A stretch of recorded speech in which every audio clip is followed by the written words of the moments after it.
Parcoursup, comment effectuer la recherche de formation sur Parcoursup? Bonjour les amis ou bonsoir, tout dépend de l'heure à laquelle vous suivez cette vidéo. Alors aujourd'hui, on va vous expliquer comment est-ce que vous allez vous y prendre pour faire la recherche d'une formation sur Parcoursup. Alors je rappelle, comme on l'avait vu lors d'une des vidéos sur Parcoursup par rapport au calendrier et procédure Parcoursup, autant pour moi. Alors, donc là, comme on avait dit, votre calendrier sur la recherche de formation, c'est du 20 décembre au 18 janvier. Donc, à partir du 18 janvier, vous pouvez vous inscrire et ajouter les différentes voies. Donc, après cela, vous avez donc la troisième étape qui concerne donc à compléter votre dossier et confirmer vos voeux. Et pour finir, en juin-juillet, donc de passer à la phase d'admission.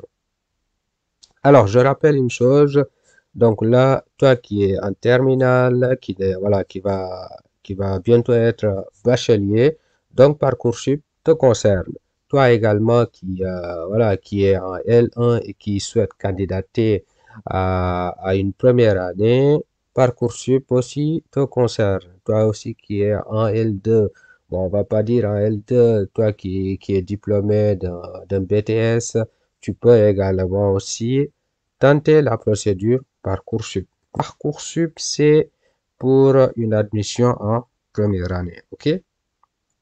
Donc là, déjà, avant de faire quoi que ce soit, il faudra découvrir les différentes formations, les gars. Donc là, commencez par rechercher les différentes formations, à savoir si vous voulez un BTS, un prépa, voilà. Et ainsi de suite. Il y a plein de formations qui sont là, comptabilité, gestion, les scientifiques qui veulent faire électrotechnique, ainsi de suite. Alors, on y va. Maintenant, on vous dit ici comment choisir cette formation. Alors, déjà, je vais vous montrer comment accéder déjà à cette page. Donc, déjà là, vous partez sur Google, vous mettez Parcoursup. Et une fois que vous mettez Parcoursup, vous voyez rechercher une formation et là, vous cliquez dessus. Et là, vous arrivez à ce niveau. Et donc, une fois ici, vous allez faire quoi? Rechercher une formation. Vous cliquez ici et maintenant, vous êtes à ce niveau. Et donc là, vous voyez, vous avez toute la cartographie de la France, d'accord, avec les différentes formations qui sont sur la plateforme de Parcoursup.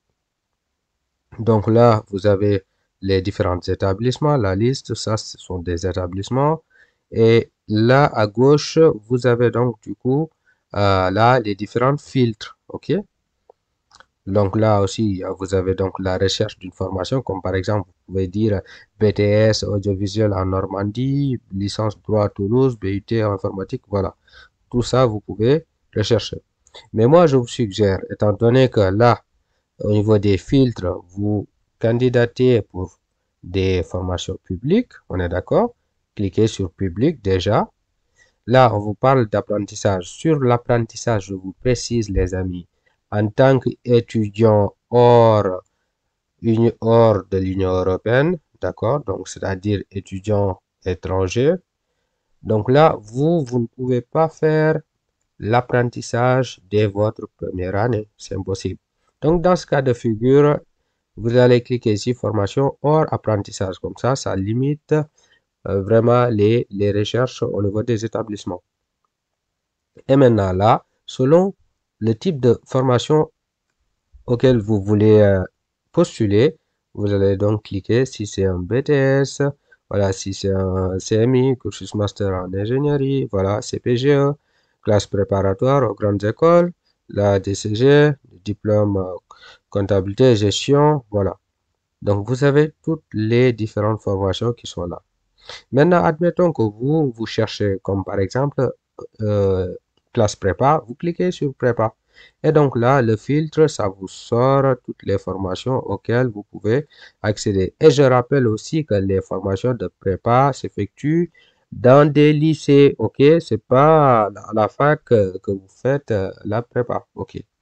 Donc tout ça aussi, retenez bien ça. Alors donc là, vous voyez une classe préparatoire, voilà, en mathématiques approfondies. Donc là, vous voyez des taux d'accès. Donc ça vous informe sur quoi? On vous dit que le taux d'accès est le pourcentage des candidats à une formation et qui, en phase principale, avaient un rang dans le classement leur permettant de recevoir une proposition d'admission pour cette formation. Ils vous disent un taux d'accès à 100% signifie que tous les candidats qui voulaient accéder à cette formation ont reçu une proposition d'admission en phase principale. Donc, cela veut dire tout simplement, donc là, plus vous avez un taux d'accès qui se rapproche à 100%, donc c'est mieux c'est parce que vous avez plus de chances à accéder à la formation. Et si vous voyez des formations au niveau desquelles bon, le taux d'accès est très bas, donc là, on va dire que l'accès, c'est un peu compliqué. Donc là, vous voyez, donc vous avez toutes ces formations-là en CPGE, voilà, au niveau de Paris. Donc là, vous allez voir la formation. Vous cliquez dessus. Donc là, déjà, formation sélective. Maintenant, ce qui est important ici, c'est-à-dire sur les 6 rubriques que vous voyez ici, c'est important donc de savoir les détails, les caractéristiques de la formation avant de pouvoir y postuler. Donc là, découvrir la formation et ses caractéristiques. Vous avez la présentation de la formation. Donc là, vous lisez tout ça. Vous avez là le site web de la formation pour savoir est-ce que cette formation, vous pouvez y candidater. Donc là, je vous invite à consulter les modalités de candidature. Vous cliquez à ce niveau. Et donc là, qu'est-ce qu'on vous dit? On vous dit que les candidats titulaires ou en préparation d'un baccalauréat français ou d'un titre admis en équivalence sont autorisés à s'inscrire. Donc, si c'est ce cas de figure, donc là, vous pouvez candidater à ce type de formation. Voilà, donc là, vous voyez maintenant là les conditions d'accès, tout ça. Donc là, ce sont les différents chiffres pour savoir, voilà, les nombres de vœux qui ont été formulés en 2022. Voilà, d'accord. Et du coup, là, vous allez voir, ça, c'est le rythme d'envoi des propositions d'admission. Et là, en bas ici, si vous lisez bien, vous voyez que la formation disposait de 96 places en 2022.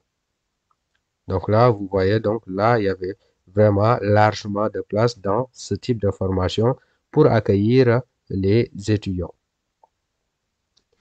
Alors, donc là, du coup, vous avez vu à ce niveau. Maintenant, on va choisir une autre formation au niveau duquel vous allez voir que là, ce sera pas pareil. Alors, voyons voir.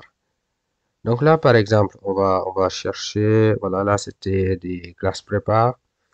Admettons, voilà, vous voyez ici des licences qui sont affichées. Admettons, maintenant, on va enlever le filtre sur les classes préparatoires. OK? Donc là, on va voir autre chose, comme par exemple, voilà, imaginez ce BTS. Voilà, on a BTS qui est là. Donc là, le BTS, Service Management en hôtellerie.